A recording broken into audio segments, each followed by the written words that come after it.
안녕하세요.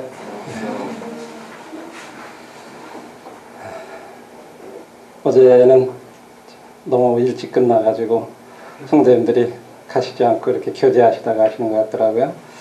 저는 7시 반에 시작하면 1시간에 이제 한 8시 반이면 마치는 것을 생각을 했는데 보니까 9시까지들 보통 하셔도 된다 그래서 오늘은 어제 좀 일반적으로 현재 저희들 미국에서 있었던 그런 모임에 어떤 문제가 됐다 그럴까요? 좀 어려움이 됐던 그런 부분들을 이렇게 생각을 해봤는데 오늘 형님들이 식사하시면서 그러더라고요. 그건 미국의 얘기가 아니야, 우리 얘기야. 그렇게 얘기를 하시더라고요.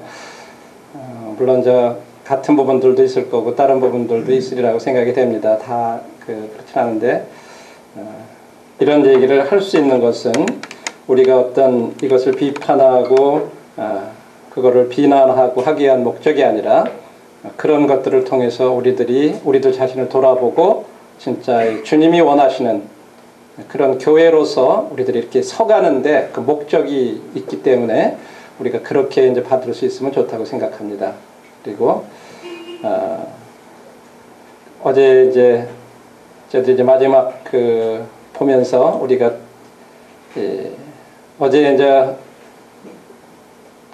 그분들이 이제 전화 조사를 한 것을 요약을 해봤을 때 이것이 이제 5가지로 의견이 요약된 걸 생각을 해봤습니다. 모임에 어떤 적극적인 이런 리더십이 좀 결여되어 있는 것이 가장 큰 문제였고, 그다음에 어떤 생기가 없고, 그다음에 예배 문제라든지 자매님들에 대해서 좀 경시되는 문제라든지 또 자기 중심주의적인 어떤 이런 문제들, 이런 것들이 좀 문제가 된다고 하는 어떤 그런 부분들을 생각을 했었습니다. 그러면서 저희들 교회의 모습이 2가지로다가 이렇게 생각을 해볼 수 있는데, 하나는 이제 요람성과 같은 교회.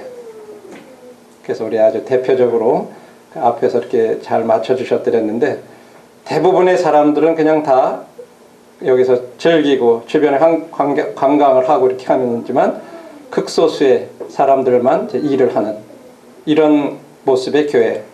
또 하나는 고난과 같은 이런 교회. 여기에는 모든 사람들이 각각 자기가 해야 될 일이 있는 그와 같은 교회. 그래서 여기는 한 사람도 자기가 그냥 가만히 있는 사람이 없어요. 구남에는 마치 하나님의 교회도 또 우리 모임도 진짜 하나님께서 이런 교회가 되기를 원하신다는 거죠. 만일에 우리 모임에 대한 어떤 불만이 있다고 할 경우 같으면 사실 그것은 나에게도 책임. 내가 내 일을 내 자리에서 내 역할을 못하면 다른 지체들이 그만큼 뭔가의 부족함을 느끼기 때문에 그러다 보니까 그런 것이 오는 거죠. 그래서 우리들의 교회는 군왕과 같은 교회가 되어야 된다 하는 그런 부분들을 어제 마지막으로 잠깐 생각을 해봤습니다. 이제 오늘 저녁에는 어제 이제 우리들이 이런 대표적인 5가지를 생각을 해봤는데, 그럼 그걸로다가 우리들이 끝난다면 우리는 굉장히 비관적인 생각이 되게 되고, 앞으로 모임에 대한 어떤 진짜 이런 소망이 있을 건가? 어떤 그런 생각도 하게 되고 그래요. 근데 참 저는 어제도 말씀을 잠깐 드렸지만 저는 처음부터 모임의 첫 발을 디뎌서 지금까지 이렇게 와요. 이렇게 오면서 사실 지금 이와 같이 함께 나누는 이런 부분들에 대한 많은 것들을 여러 1970년대부터 지금까지 이 모임과 함께 생활을 해오면서 쭉 지켜봐 왔어요. 그래도 제 마음 가운데 마음 가운데 귀하게 생각이 되고 소망이 있는 것은 주님이 이 가운데 지금 함께 하고 계시다고 하는 이 사실과, 그 다음에 이 책임은 나에게도 있다고 하는 것, 그리고 우리들이 보기에 어떤 물론 좀 부족한 면들도 있고 연약한 면들도 있지만 한편으로는 굉장한 가능성도 보고 있다고 하는 것. 저는 이 청년들 집회를 한번 이제 존 쿠리안 형제님이 이렇게 이천교회에서 청년들 전국 청년연합 집회를 이렇게 이제 캠프를 하는데 거기에 한 200여 명이 이렇게 참석했을 때 굉장히 도전을 받았어요. 사실은 진짜 이 모임에 굉장히 장래가 있다. 올바로 하나님 말씀 가운데서만 잘 심어주면 굉장한 가능성들이 있구나 하는 걸 거기서 이렇게 보게 됐어요. 그다음에 두 번째는 작년에 호남 지역에 그 주교사들 모임, 그다음 주교사와 중고등학교 뭐 이런 교사들 그 강습회가 있었어요. 거기에서 성경 지리에 관해서 이렇게 좀 부탁을 받아서 가서 이제 같이 나누는데 한 170여 명의 교사들이. 근데 그분들이 굉장히 열심히 진짜 주님을 섬기려고 그러고 이 말씀을 따라서 잘 배워서 아이들에게 또 가르치려고 하는 어떤 그런 자세. 이런 걸 보면서 문제는 우리가 어떤 그 연약함, 부정적인 거 이런 것을 보면서 생각할 것이 아니구나. 진짜 우리에게는 얼마든지 이런 가능성이 있는 많은 젊은이들, 모임의 장래들 이런 것은 우리가 지금부터 어떻게 잘 준비시키냐에 따라서 이건 좌우되는 거다. 그러려면 우리 가운데 있는 이런 같은 문제들에 대해서 솔직하게, 정직하게 그런 것들을 다 얘기할 수 있는 것 얘기하면서 어떻게 할 것인지 그것이 더 필요하다. 그래서 저희들이 이런 한국모임의 이 앞으로의 어떤 그런 정체성의 방향은 어제 두 가지로 생각을 해본다 그랬어요. 우리들이 진짜 원래 하나님이 원하시는 어떤 그런 것으로 다시 돌아가는 것들. 원리적인 면에서는 변할 수가 없어요. 그러나 방법적인 이런 면에 있어서는 시대에 따라서 우리들은 그런 부분들을 맞춰가는 그런 부분들이 있어요. 진리는 우리가 타협할 수 없어요. 그러나 방법에 있어서는 그 시대에 맞춰서 이렇게 가야 되는 그런 부분이 있다고 하는 것입니다. 그래서 우리들은 그런 것을 하나의 개혁이라고 이렇게 생각해 볼 수가 있어요. 근데 우리들은 보통 많은 경우에 있어서 어떤 변화를 꾀하려고 그럴 때 굉장히 어려운 마음을 갖게 돼요. 왜? 이게 진리에서 벗어나는 것이 아닌가 하는 것 때문에. 사실 그런 염려도 없지 않아 있어요. 그런데 이 변화라고 하는 것에 대해서 우리는 두려워하면 우리는 굉장히 퇴보할 수 있어요. 진리에 대해서는 변해서는 안 돼요. 그러나 방법에 있어서는 그 시대에 맞게 우리들이 거기에 따라서 맞춰가야 되는 지혜가 필요하다고 믿습니다. 그런 것들을 잘 저희들이 생각해 봐야 된다고 생각해요. 그래서 첫 번째로 우리 5가지 대표적인 것 가운데 오늘 저녁에는 한 3가지 정도를 좀 생각해 보기 원하는데 리더십 문제와 예배의 문제와 우리 자매님들에 관한 이 3가지를 좀 중점적으로 이렇게 좀 오늘 저녁에 좀 다루길 원합니다. 첫 번째는 이제 그 가운데서 우리 순서대로 좀 봐서 리더십에 적극적인 리더십이 결여된 것이 좀 문제가 되었다 하는 것에 대해서 생각을 해보면서 그러기 위해서 우리들은 올바른 리더십으로서의 회복이 필요하다. 그렇다면 올바른 리더십을 회복하기 위해서 필요한 건 뭐냐? 저는 3가지 정도로 생각을 해보게 되는데 요한복음 10장에서 주님이 선한 목자로서 목자와 양의 관계를 이렇게 얘기해 준 가운데서 리더십의 책임은 리더들은 어떤 책임이 있는가 하는 그것들을 먼저 우리들이 올바로 이해할 때 우리들이 올바른 리더십으로 회복이 될 수가 있고 두 번째는 시편 말씀을 통해서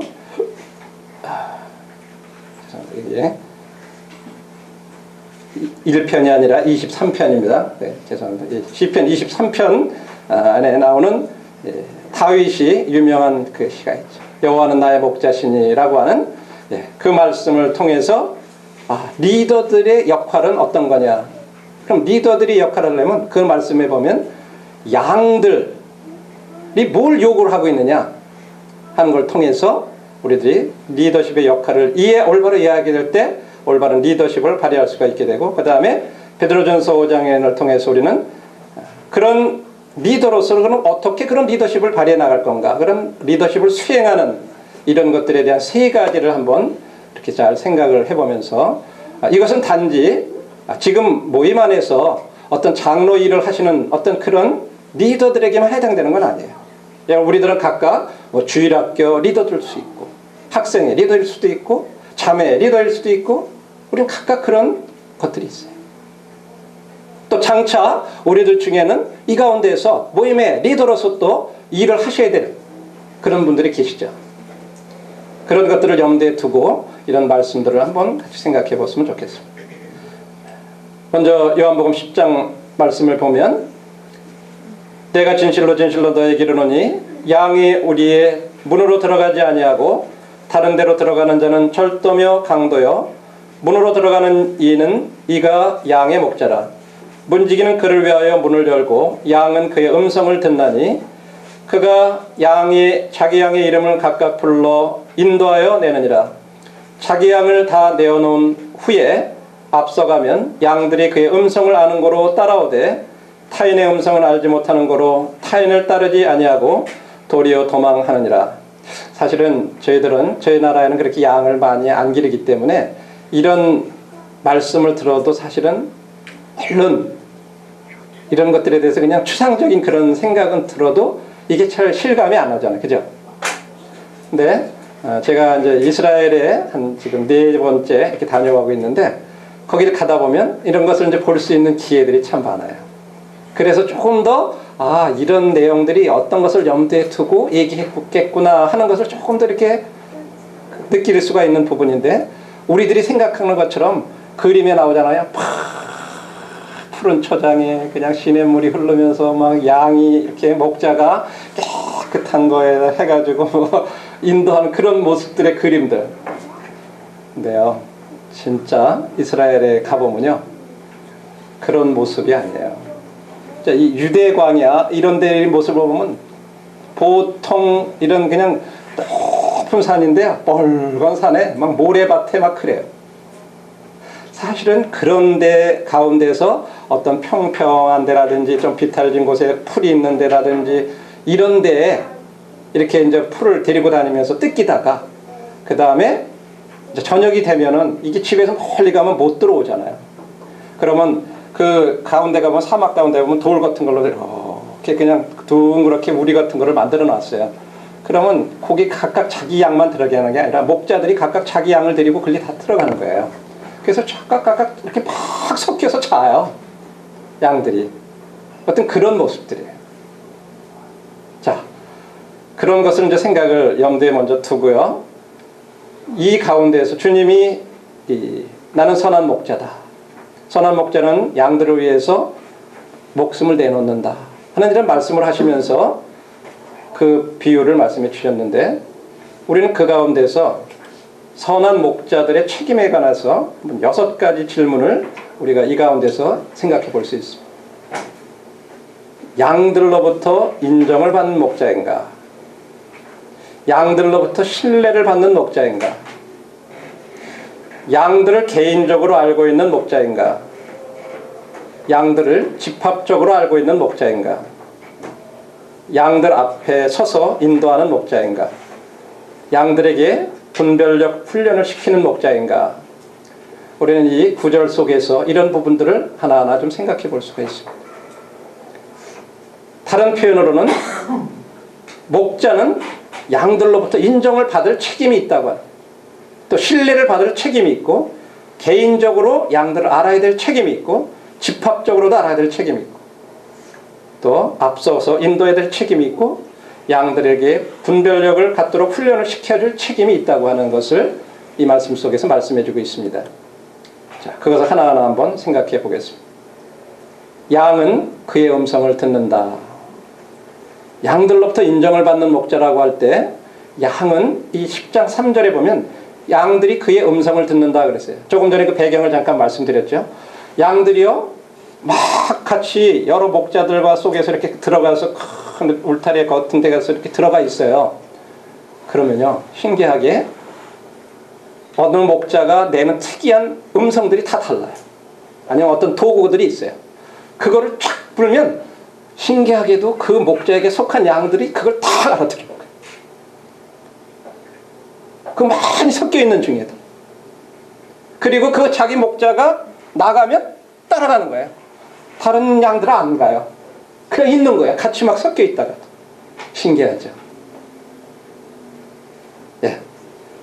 딱 불면 쫙 쳐다보는 거예요. 무슨 소리가 휙 나면 쫙 목자를 쳐다보는 거예요. 주목을 하는 거예요.